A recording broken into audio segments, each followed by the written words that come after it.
Hello friend, welcome to my channel mix video tube. मैं हूं आपका होस्ट शहजाद अंजम। बिस्मिल्लाहिर्रहमानिर्रहीम। अस्सलाम वालेकुम दोस्तों, उर्दू की एक नई वीडियो के साथ मैं आप लोगों के सामने हाज़िर हूं।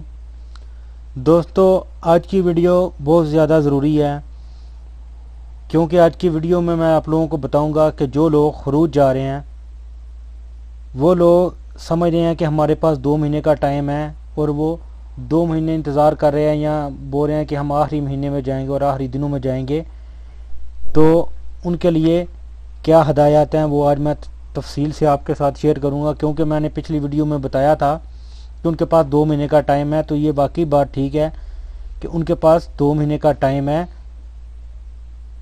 तो वीडियो स्टार्ट करने से पहले जिन दोस्तों ने अभी तक मेरा channel mix video tube subscribe नहीं किया, आपको मेरे चैनल पे एक लाल रंग का बटन नज़र आएगा, आप इसके ऊपर क्लिक करके मेरे चैनल को सब्सक्राइब कर सकते हैं।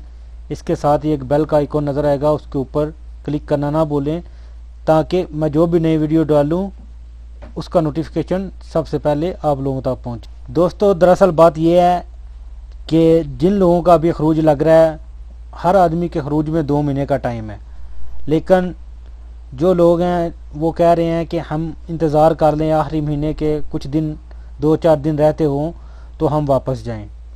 तो अब बिल्कुल ऐसा ना करें, क्योंकि अभी 1-2 दोस्त हमारा गया है, वो बोल रहे हैं कि जिन लोगों के खरूज लगे हैं लेकिन अगर वो लेट जा रहे हैं तो उधर एयरपोर्ट पे उनके फिंगरप्रिंट ले रहे हैं।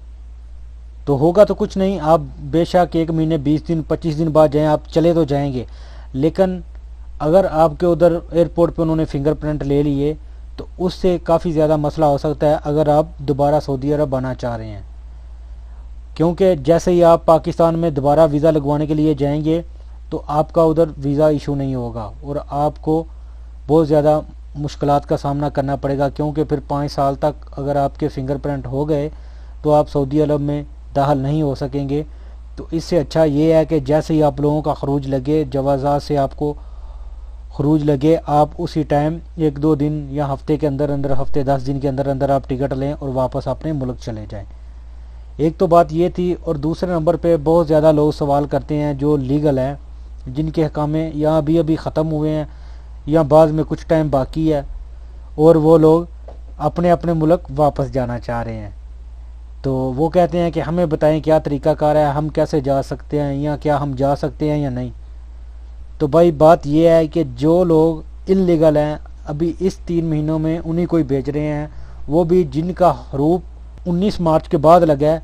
तो सोच वो ये रहे हैं कि इन लोगों ने जानबूझ के कफ़ील को तंग किया और इन्होंने अहकाम तजदीद नहीं कराया और उसने इनके पीछे हरूफ दिया है, तो इसलिए वो उन लोगों का खरूज नहीं लगा रहे। लेकिन बाज़ लोगों का खरूज लगा भी है, बिल्कुल भी मायूस होने की बात नहीं। बाज़ लोगों का लगा है, किसी का कोई सऊदी या कोई और मकतब वाला जानने वाला है तो उसने जवाज़ात से जाकर लगाया भी है, लेकिन बहुत कम तादाद में। ज़्यादातर वो उन लोगों को फेवर कर रहे हैं जिनका हरूफ 19 मार्च से पहले पहले का लगा हुआ है।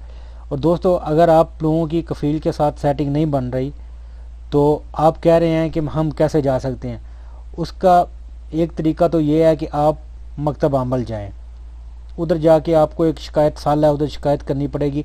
लेकिन इधर एक बात ज़हन में रख रहे हैं कि उधर बहुत ज़्यादा टाइम लग सकता है, 2 से 3 महीने लग सकते हैं, क्योंकि मकतब अमल वाले कफ़ील को बोलेंगे कि आप आओ, आपका माल हमारे पास आया है, उसने शिकायत की है, तो वो सऊदी को एक फ़ोन कॉल करेंगे। तो सऊदी हो सकता है पहली फ़ोन कॉल पे ना आए, दूसरी पे ना आए, तीसरी पे ना आए। अगर वो उधर से अटेंड करता भी है तो वो बता देता है कि मैं फ़ारग नहीं हूँ, मैं मसरूफ़ हूँ या मैं कहीं बाहर जा रहा हूँ, कहीं आउट कंट्री जा रहा हूँ।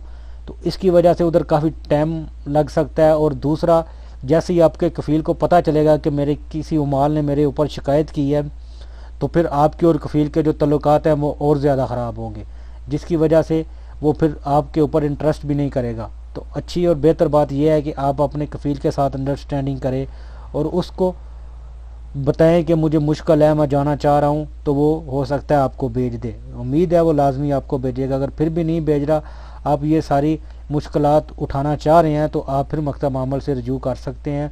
उधर फिर आपका केस रजिस्टर होगा और उसका जब वो फ़ैसला होगा तभी आपका खरूज लगेगा। तो ये थी आज की तफसील। امید کرتا ہوں آپ کو پسند آئی ہوگی۔ دوستو اگر آپ کو ویڈیو اچھی لگے اس کو لائک اور شیئر کرنا نہ بھولیں، کیونکہ یہی پریشانی تقریباً بہت زیادہ لوگوں کی ہے جو سعودی عرب میں ابھی رہ رہے ہیں۔ تو جتنی آپ ویڈیو شیئر کریں گے اتنے زیادہ لوگ اس سے فائدہ اٹھا سکیں گے۔ تو ملتے ہیں کسی نیو ویڈیو میں نیو انفارمیشن کے ساتھ، تب تک مجھے دیجیے اجازت۔ اللہ حافظ۔